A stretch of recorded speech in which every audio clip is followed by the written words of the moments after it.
বরফের দেশেই এবার শোভন আর সোহিনী সামাজিক মাধ্যমে একের পর এক ছবি শেয়ার করছেন। সুইডেনের রাজধানীতে ঘুরতে গিয়েছেন শোভন সোহিনী একসঙ্গে।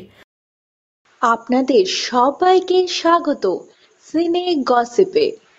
টলিপাড়ায় শোভন আর সোহিনী নিয়ে চর্চা নেহাত কম হচ্ছে না, তবে নিজেদের সম্পর্ককে এখনো স্বীকৃতি দেননি তারা।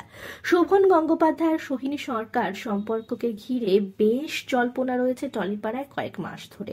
প্রথমে নিজেদের সম্পর্ককে চোখের আড়ালেই রেখেছিলেন সকলের, তবে বন্ধুত্বের হদিশ অনেকদিন পরেই পাওয়া গিয়েছে তাদের।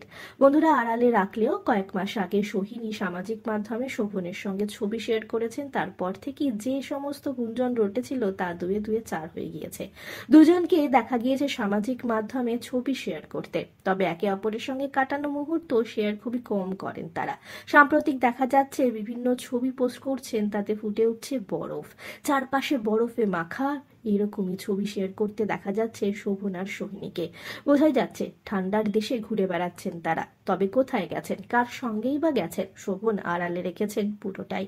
তবে সোহিনী সরকারের একটি ভিডিও দেখে বোঝা গেল তারা ঘুরতে গিয়েছেন স্টকহোমে। সুইডেনের রাজধানীতেই ঘুরে বেড়াচ্ছেন টলিপাড়ার এই চর্চিত যুগল, এরকমই খবর শোনা যাচ্ছে। 2023 সালের মাঝামাঝি অভিনেত্রী স্বস্তিকা দত্তের সঙ্গে প্রেম ভেঙেছে শোভনের। অন্যদিকে দীর্ঘদিনের বয়ফ্রেন্ড রণজয় বিষ্ণুর সঙ্গে প্রেমের ইতি টেনেছেন সোহিনী সে সময়। পুজোর পরপর থেকেই শুরু হয়েছে শোভন আর সোহিনীর প্রেম নিয়ে জল্পনা, তবে তখন থেকে চুপ ছিলেন তারা। আপাতত নিজেদের সম্পর্ককে স্বীকৃতি না দিলেও একে অপরের সঙ্গে যে সময় কাটাচ্ছেন তা বোঝা যায় তাদের সামাজিক মাধ্যমে চোখ রাখলেই। স্বস্তিকা দত্ত আর রণজয় বিষ্ণু ভীষণ ব্যস্ত নিজেদের জীবনে। স্বস্তিকা আগামী কাজ নিয়ে ব্যস্ত, তো অপরদিকে রণজয় বিষ্ণু মন দিয়েছেন তার নতুন সিরিয়ালের শুটিং এর কাজে।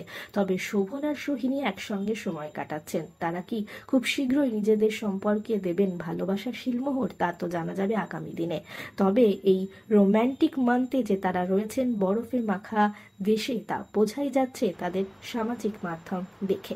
বিনোদন জগতের আরো অনেক খবর নিয়ে চটজলদি ফিরছি, জুড়ে থাকুন আমাদের সঙ্গে। আমরা হলাম সিনে গসিপ, জুড়ে থাকুন আমাদের সঙ্গে। সাবস্ক্রাইব করুন আমাদের এই ইউটিউব চ্যানেলটি।